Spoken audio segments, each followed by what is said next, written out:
Hey booktubers, Wendy here. Welcome back to my channel if you are already one of my subscribers, and welcome if you're new. Happy to have you. Thanks for stopping by. So today I'm going to do a book review on AJ, The Storied Life of AJ Fikry. I'm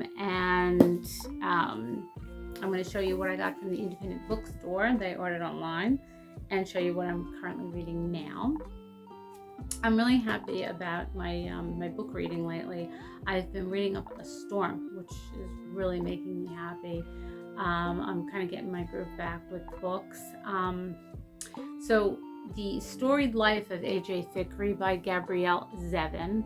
I've never read any of her books before. It's the first one. I know she's written, I think, some YA books and some fantasy books, but I've never read anything before this.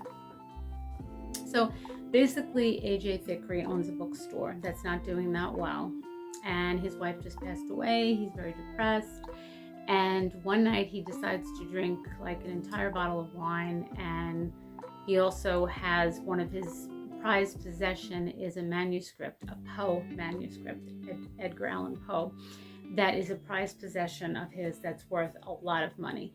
So he takes it out of its vault that he has it in, and he decides while he's drinking to take a look at it, and he essentially passes out while he's drinking, and the next morning he wakes up and the manuscript is gone, but in its place is a little package that's left for him, and I'm not going to tell you what that is because that's the basis to the story, is this package that gets delivered to him. This book tells you a lot about the publishing company that I didn't know, that I thought was very interesting as well. And it really is a book lover's book, for sure. If you're a casual reader, I don't know if you don't care for it that much. The whole book takes place in a bookstore, basically, his bookstore. And I like the characters in this book. I thought they were all good. The book is not that much of a surprise. Like, you could pretty much predict what's going to happen in the book, except at the end there was a few surprises which kind of pull on the heartstrings a little bit. But in each chapter there's a little piece written from books, and sort of like when you go to a bookstore and you'll see a book recommendation and a little something written next to it. That's what this book has in it, and I almost wanted to look up each one and see what book they're from because I'm a little nerdy like that. I don't care, I'm proud of it, and but I didn't. But that's what was interesting, and then you kind of find out at the end what that's all about. But it's a decent book. I'd give it 3 out of 5 stars. It's not a book I tell you to run out and get. It's just a good book. It's a lighthearted, like, comforting book. Something that you'd want to read maybe on a winter's day or with a cup of tea. It's just that kind of book. It took me like 2 days to read it because I really did enjoy it. But it, like I said, it's not a great book. It's a good book.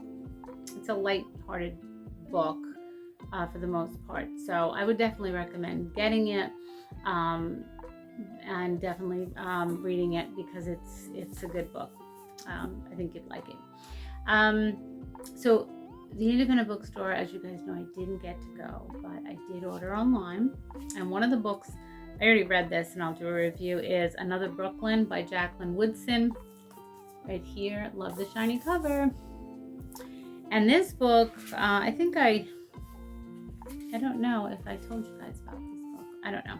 But for August, running into a longtime friend sets in motion memories and transports her to a time and place she thought she had mislaid. 1970s Brooklyn, where friendship was everything. August, Sylvia, Angela, and Gigi shared confidences as they ambled through their neighborhood streets, a place where the girls believed they were amazingly beautiful, brilliantly talented, and with a future that belonged to them. So it's all about these 4 girls and their relationship that grew up in Brooklyn. There's a funny thing about this book. I had ordered this book from eBay. a little while ago and totally forgot that I did. And I saw it again because, the mind's not working so good. And I got it from the independent bookstore. So I have 2 copies of it now. But I did read it, so I'll do a review about it. I don't know what I was thinking, but I have 2 copies now. And I will review this for you. This book I got too. It's called The Lost Boys of Montauk, Amanda M. Fairbanks. And this is a true story, and I bought it because I live on Long Island, New York, which is where Montauk is. I've been to Montauk before. And it says the true story of the windblown 4 men who vanished at sea and the survivors they left behind. So yeah, it looks like a sad book, and I have to tell you that I don't know if I'm mentally ready to read this book because it has a lot of young men in here that lost their lives, and they're like my son's age. They're like mid-20s, it looks like, and there's pictures of them in here and everything. So it says here, in March of '84, the commercial fishing boat Windblown left Montauk Harbor on what should have been a routine offshore voyage. After a week at sea, the weather suddenly turned, and the 4-man crew found themselves in the fight of their lives. Tragically, it was a fight they lost.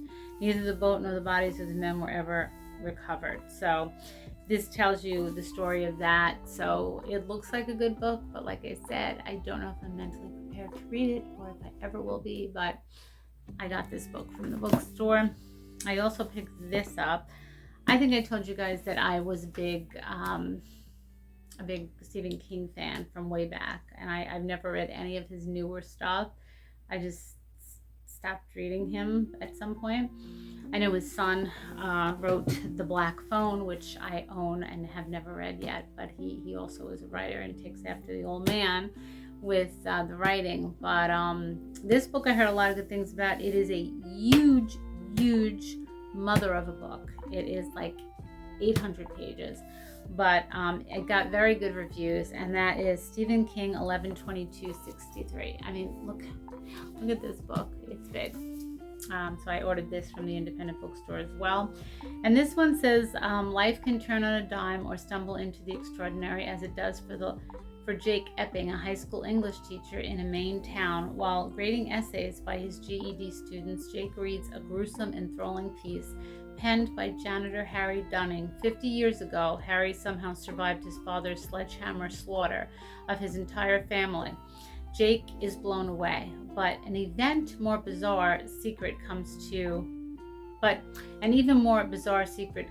light when Jake's friend Al, owner of the local diner, enlists Jake to take over the mission that has become his obsession: to prevent the Kennedy assassination. How? By stepping through a portal in the diner's storeroom and into the era of Ike and Elvis, of big American cars, sock hops, and cigarette smoke. Finding himself in warm-hearted Jody, Texas, Jake begins a new life, but all turns in the road lead to a troubled loner named Lee Harvey Oswald. The course of history is about to be rewritten and become heart-stoppingly suspenseful.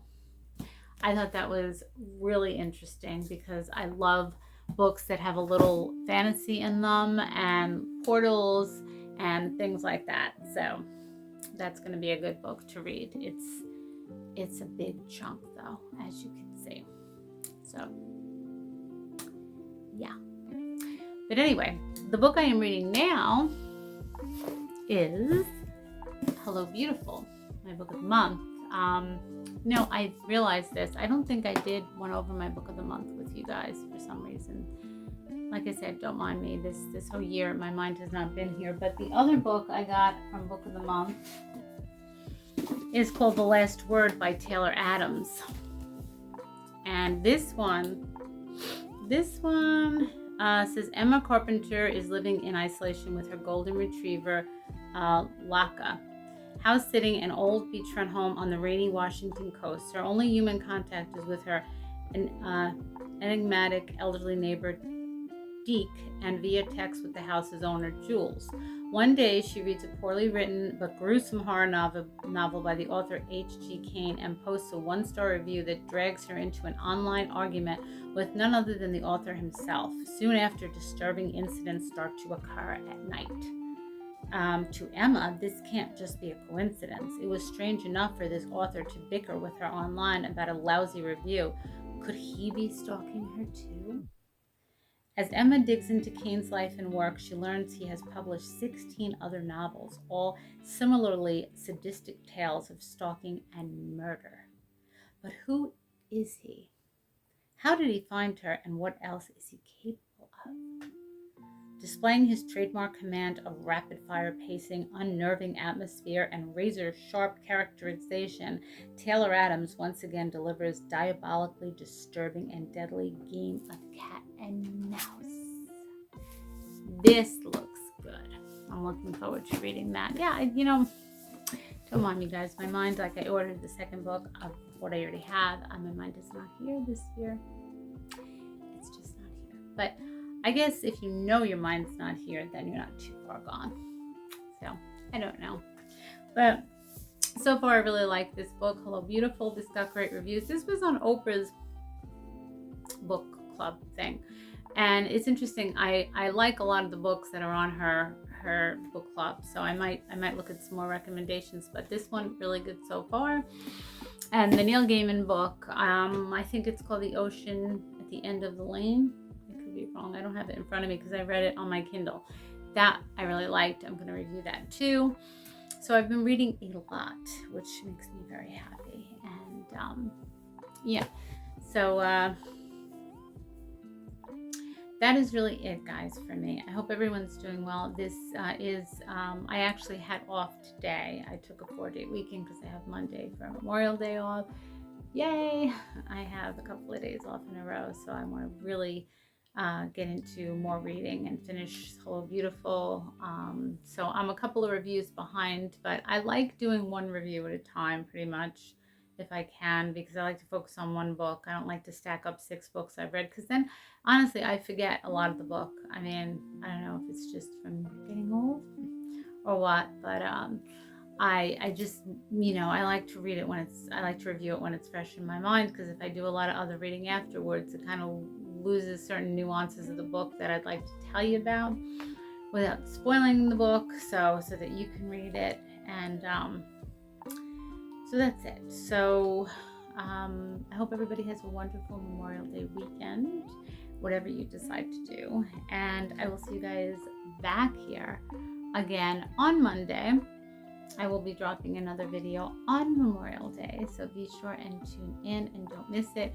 Please hit the like and subscribe below. I appreciate it each and every time. And leave a comment if you read any of these books, please, and tell me how you like them. I appreciate it. And as always, I'll see you later.